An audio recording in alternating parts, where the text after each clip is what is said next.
అసలు మేడ్చల్లో ఉమేష్ హత్య జరిగిన ఉదంతం తెలిసిందే. ఉమేష్ తల్లి ప్రస్తుతం మనతో ఉన్నారు. మేడ్చల్ పోలీసులు ఇంకా దర్యాప్తు కొనసాగుతుంది. ఒకసారి తల్లితో మాట్లాడదాం. అమ్మ చెప్పండి, ఏమైంది అసలు? అంటే ఇంట్లో గొడవలు జరిగేటియా? అయితే గొడవలు రోజు చేస్తాడు సార్ ఆయన.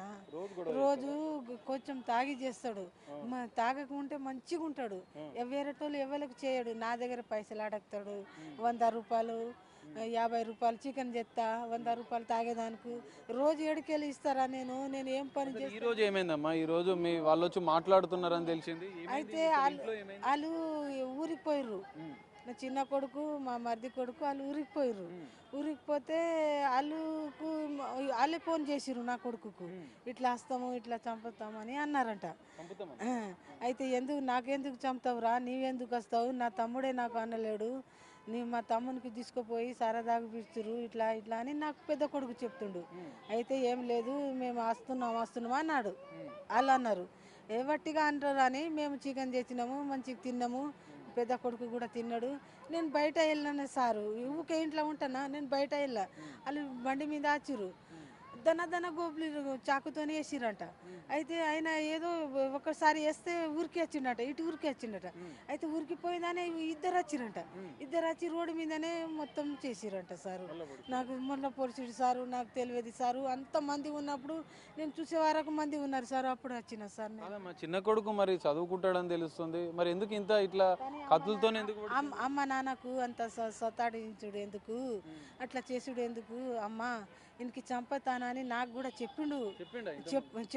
ఏమని చెప్పిండు ఇంతకుముందు రాకేష్? చంపేస్తాము, నేను ఉన్నా కదా, మీకు అందరికి చూస్తాను, వదనకి కూడా చూస్తా, వాళ్ళ పిల్లలకు చూస్తా, వద్దు రా జైల్లో ఉంచుతాము 10 సంవత్సరం అట్లా వద్దు, అట్లా మనకు పాపం తెలుగుతుంది, వద్దు అని నేను అన్నా.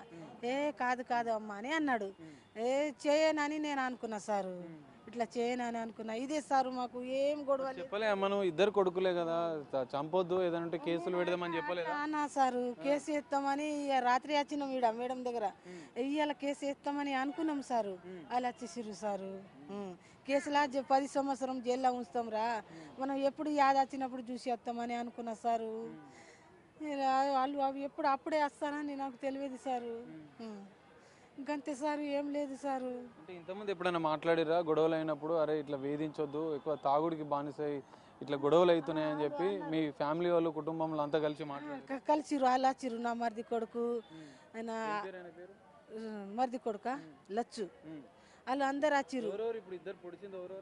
నా కొడుకు నా మరిది కొడుకే పొడిచి. నా కొడుకు పేరు రాకేష్, మరిది కొడుకు పేరు మీద లచ్చు. ఇద్దరు చేసిరు సార్. వాళ్ళు ఇద్దరు ముగ్గురు వచ్చిరు కానీ వాళ్ళు చేయలేరు సారు. వాళ్ళు భయపడ్డారు, వాళ్ళు చేయలేరు. వీళ్ళు ఇద్దరే చేసిరు సారు.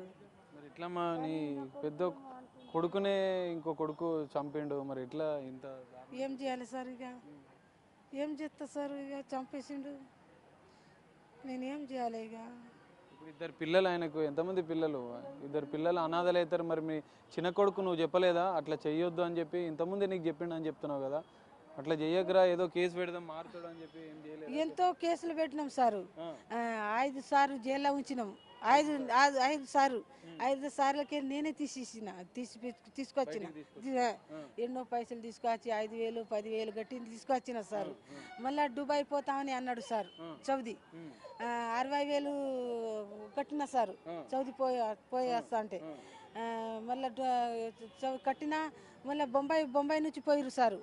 నా కొడుకు, మా తమ్ముడు, మా ఆయన ముగ్గురు పోయిరు బొంబాయిలకు. ఆడ పోయి నేను పోను, నేను 2 సంవత్సరం పోయి వస్తారు, 3 సంవత్సరం ఉండోనని ఆయన వాళ్ళకు అన్నారట.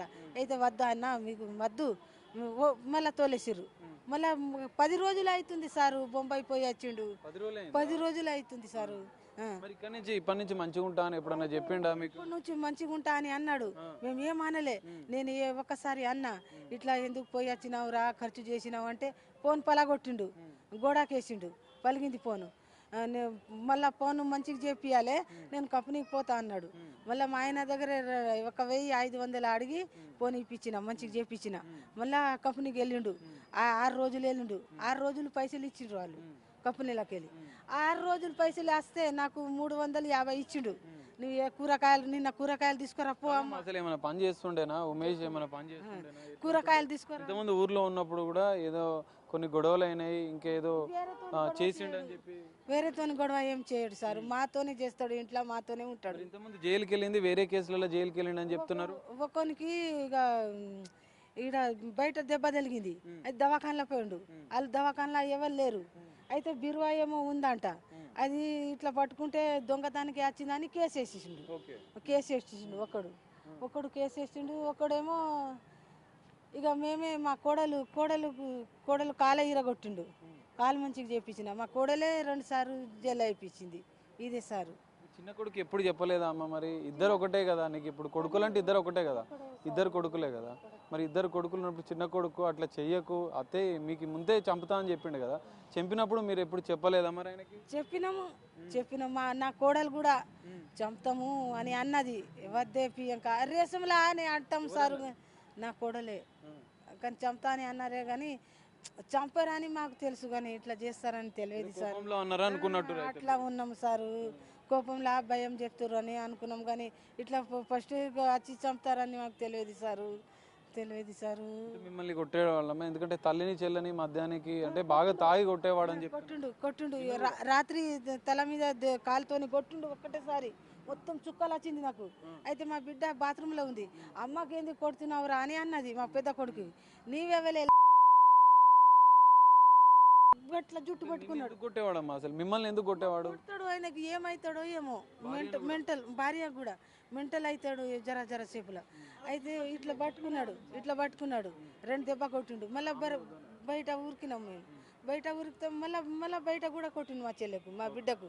అయితే ఈడ వచ్చినాము వీళ్ళేమో అన్నారు, రేపు రారి, రేపు సార్ ఉంటాడు, ఆయన 10 సంవత్సరము 2 సంవత్సరములు జైల్లో ఉంచుతామని అన్నారు. ఇదే ముచ్చట మీద ఉన్నాం మేము. వాళ్ళు ఇలా చేసిర్రు, ఇట్లా అయిపోయింది. ఇది పరిస్థితి. ఉమేష్ తల్లి చెప్తుంది, కుటుంబ వివాదాలనే తరచూ మద్యానికి బానిసై తమపైన దాడి చేసేవాళ్ళు, తమల్ని తీవ్రంగా కొట్టేవాడు, తల్లిని చెల్లిని భార్యను అనేక రకాలుగా ఇబ్బందులు పెట్టేవాడు. అందుకే తన చిన్న కొడుకు కూడా ముందే చెప్పాడు, కానీ ఇంత దారుణంగా హత్య చేస్తాడు అనుకోలేదు.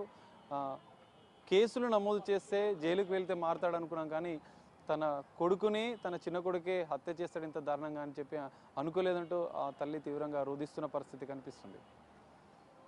కెమెరామెన్ హరీష్తో కలిసి సాగర్, బిగ్ టీవీ.